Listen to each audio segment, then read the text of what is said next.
Hello you guys, and welcome back to my channel. Today we are doing a crock pot beef stew recipe, and you're going to need some red potatoes, some baby carrots, an onion, garlic, pepper, basil, garlic salt, thyme, and beef broth.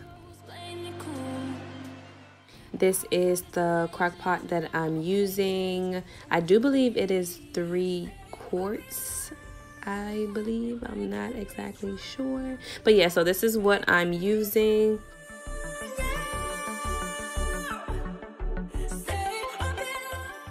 And this is the beef that we'll be using today. It is a London broil, and it's about 3 pounds. The first thing that I'm going to do is to cut my potatoes. I cut them in half, and then I cut them in a T across.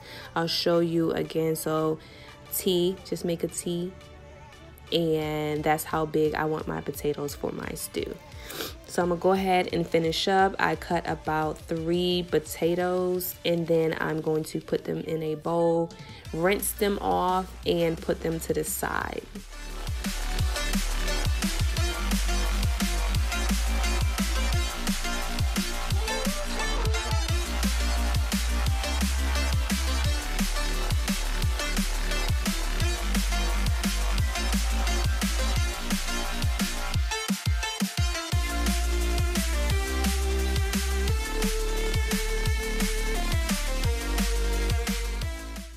Next, I'm going to be preparing the onion. The way I cut onions is to cut both ends off, and then it'll be easier to get the outer layer of skin off and just throw that away. Then I just cut the onion in half, and you can dice it any kind of way. You can leave it big, but my family's not a big onion person, so I try to make it a little bit smaller so it'll be less noticeable when they eat it. After cutting this half of the onion, I noticed that it was enough. I was going to use the whole onion, but after cutting that, I saw that it was enough for the size of the stew that I was trying to do. So I just put the other half in a plastic bag and in the fridge for later. One tip that I have to prevent yourself from crying when cutting onions is to make sure your onions are cold. Now that everything is cut up, I do cut my meat in half just so that it will fit in the crock pot. I go ahead and add the cut onions, I add the potatoes in there, also the baby carrots, and you want to make sure that it's spread around evenly. I just love crock pot dinners because you can literally just dump everything in there and you can just forget about it, and then when it's time for dinner, it'll already be done. It's like it cooks itself. I started this pot around noon and we ate around about 6, and it was completely tender. It was done. It was just delicious. Now, there is no right or wrong way to season your food. You should always season to taste. Here I am going to be adding in some black pepper. I'm also going to be adding some basil. It's best if you had the whole leaves, but I didn't have any more, so I just used some crushed basil. And then next I am going to be adding some garlic salt, not too much. I don't like a lot of salt on my food for health reasons, but again, you need to season to your taste. And the last thing that I'm going to be adding is some thyme. So now that we have the spices in, I'm going to be adding some garlic. Again, it's best for whole cloves, but I didn't have any. I just have the minced ones.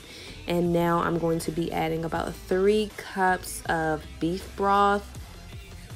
And this helps make the gravy for the stew. After you add the broth, just go ahead and place the lid on and cut your crock pot on.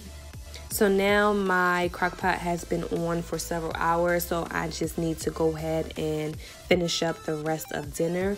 I am going to be cooking some cornbread and jasmine rice to go along with the beef stew. You can do potatoes, mashed potatoes, but since I already put the red potatoes inside of the stew, I didn't want more potatoes.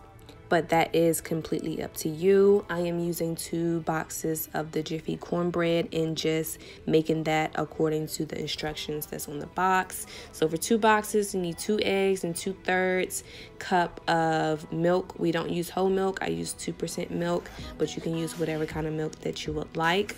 Now after you get it to the right consistency, go ahead and spray your pan. We use an iron skillet and put it in for 400 degrees for 20 minutes, and then you have your cornbread. Now if you need to know how to make jasmine rice, I'll go ahead and link it up below because I do have a recipe on that, so you guys should check it out. Now this is the end result after about 6 hours of cooking. You can see the pieces of meat in there. It just fell apart, so it's very tender. I'm just gonna ahead and add the last finishing touches on my cornbread, and this is the outcome. If you like beef stew or you have a different recipe, please list it down below so we all can enjoy. As always, thanks for watching, and I will see you guys in my next video.